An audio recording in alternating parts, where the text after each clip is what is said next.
Magandang hapon po sa inyong lahat, no? Halos 2 linggo po na hindi tayo nakapag-upload ng video, pero ito po, no, kahit dumaan yung lindol dito, no, ginagawan pa rin po natin ng paraan. Okay? Doon sa nagtatanong paano magpa-ritual, paano magpa-reading, message lang po kayo at sasagutin ko po kayo dito sa TikTok.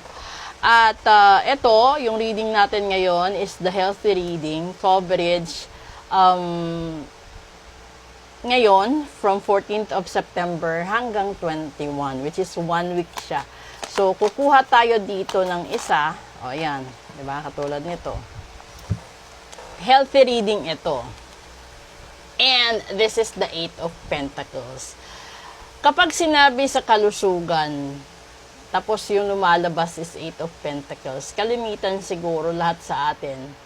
Pagod sa trabaho, hirap pagkasyahin yung kinikita natin, kaya nagkakaroon tayo ng stress, kaya tayo nagkakaroon ng sakit. Yung iba kasi, sa dami ng problema, hindi na nila kinaya, nagpapatiwakal. 'Di ba? Alam naman natin maraming ganun. Tapos, yung problema kasi, hindi lang naman lahat pera. Kung pera din, yung dahilan, minsan hindi pa nagpapatiwakal yung tao. Pero kapag yung problema niya is yung boss niya, katrabaho niya, or yung pamilya niya, apektado yung trabaho, apektado yung sahod, apektado lahat. So, kung nakaka-relate ka, dahil ito'y kalusugan, this is all about healthy reading natin, mag-ingat ka. So, kalimitan, may nararamdaman akong stroke dito. May nararamdaman akong biglaang pagkawala. So, kung ikaw yung tipo ng tao na masyadong tambak sa problema sa bahay, papunta sa trabaho, papunta sa finances, mag-ingat dahil prone kayo doon sa stroke na yon. At saka yung stress, kasi sobrang pagod, minsan nakakatulog ka sa biyahe. Kapag nagda-drive ka, mag-ingat, triple ingat. At kung ito naman ay tungkol doon sa mga taong pinapabarang ka, pinapakulam ka, ingat din. Kasi yung tatamaan nila is yung katawan mo, kalusugan mo.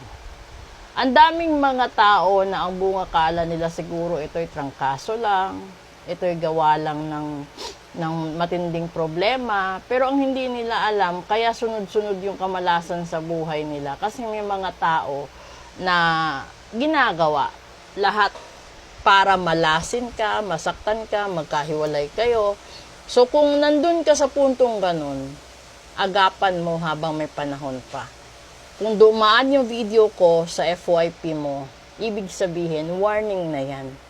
Na ingatan mo yung sarili mo sa mga tao na sa tingin mo ayaw sa'yo at doon sa mga taong posibleng ipabarang ka, ipakulam ka at idamay pa ang mga mahal mo sa buhay.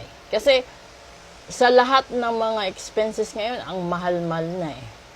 Kaya kahit sabihin natin magkaroon ka man ng daily wage na 1,000, no, yung iba nga nagtitiis sa 500, hindi pa rin kasya. Lalong-lalo na kung may pamilya, may pinapag-aral na mga anak, kahit siguro magtrabaho ka sa umaga tapos magtrabaho ka sa gabi, sabihin na natin kikita ka ng 2,000 pero patay yung katawan mo, 'di ba? So, sa lahat ng makakapanood, kung kaya mo lang din maghanap ng mga sideline na income para makatulong sa mga kapatid mo, magulang mo, mga anak mo, or ikaw na anak mismo, gumawa ka ng paraan na hindi magkasakit yung breadwinner. Kasi ito yung pinakamahirap na bahagi sa buhay ng tao, yung magkasakit ang breadwinner sa bahay. Dahil kapag yan pumalya, ilang araw lang, hindi na magkakasya yung pambayad sa ilaw, sa internet, sa tubig, sa kung ano-ano pang bayarin. Kasi yung iba nagre-rent pa ng bahay, Yung iba naman, may binabayarang sasakyan, may binabayarang loan, may binabayarang kung ano-ano pa, mga medical na ano.